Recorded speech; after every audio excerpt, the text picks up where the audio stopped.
Sal-aħħar ta' Ġunju 2015 f'Malta kienu liċenzjati 340,981 vettura. Dan skont l-aħħar statistika maħruġa mill-Uffiċċju Nazzjonali tal-Istatistika li turi kif mit-3 xhur ta' qabel kien hemm żieda ta' 3,475 vettura.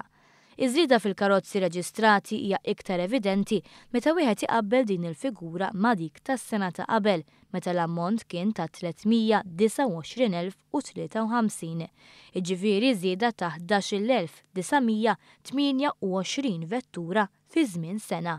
Sa Ġunju li għadda 79% tal-vetturi reġistrati kienu karozzi tal-passiġġieri, 14% vetturi kummerċjali u 6% muturi.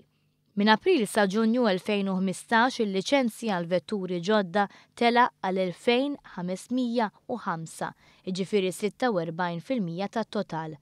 Dan fil-waqt li 1,951 vettura kienu garaxxjati u 1,013 ġew skrappjati, fost oħrajn permezz ta' skemi li ħarġet Transport Malta għal dawk li xtraw karozzi ġodda.